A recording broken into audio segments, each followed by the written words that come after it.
Thomas the tank engine had been working in the coal yards all day. The little blue engine was covered in coal dust. "We can't clean you up tonight, Thomas," said his driver. "There's a problem with the hose pipe." "Bother," said Thomas. "A bath would make me feel much better. The others are sure to say I look silly." But the engines were too busy arguing to notice Thomas. James was talking loudest of all. "I deserve a new coat of paint. Sir Topham Hatt says I'm the pride of the line, and—" "Rubbish," huffed Henry. "We're all the pride of the line." "It's been like this all day," confided Percy to Thomas. "James is getting a new coat of paint and won't stop boasting about it." "Why, James? I'm the one who needs a new coat. Look at me." "I'd rather not," retorted James. "You're not a pleasant sight, and wouldn't understand the needs of a really important engine." Thomas was fuming. Next morning, as James was being repainted, Henry had an accident.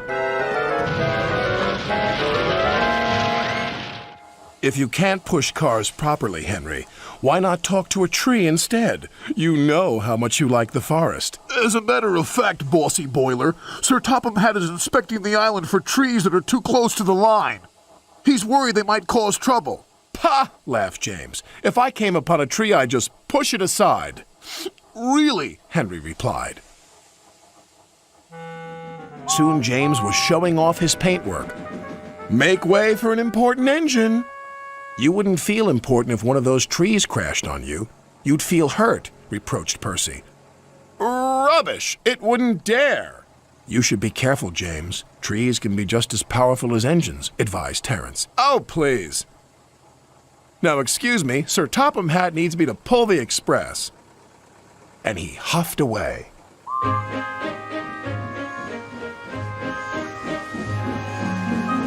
But James was wrong. "You must go to the yards and collect an important goods train, James. It's heavy, so be careful," said Sir Topham Hatt. "But, sir, I've just been repainted. Can't Thomas or Percy do it? They're dirty and like working with freight cars." "Really useful engines don't argue." So James didn't. By the time he arrived at the yards, the weather had changed for the worse. "Your color's nice, James. Pity about your face, though," said a freight car. James ignored them and set off.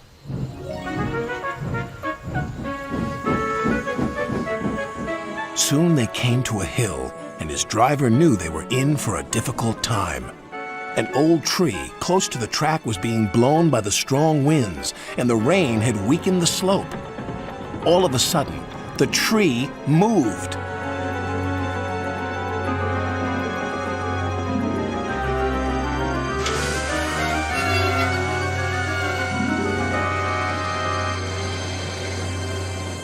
"Oh, help!" cried James. "Go away!"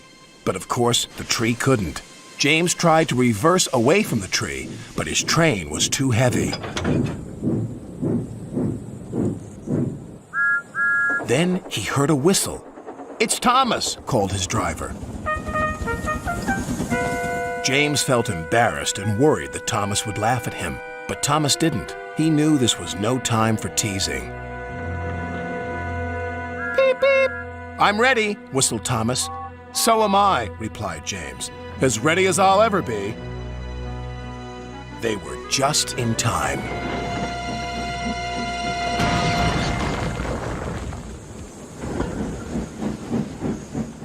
Later, James spoke to Thomas. "Percy and Terence were so right to warn me.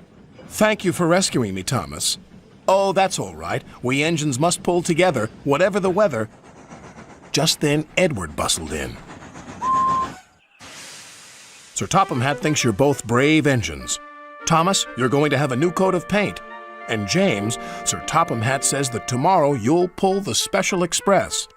Everyone was very happy.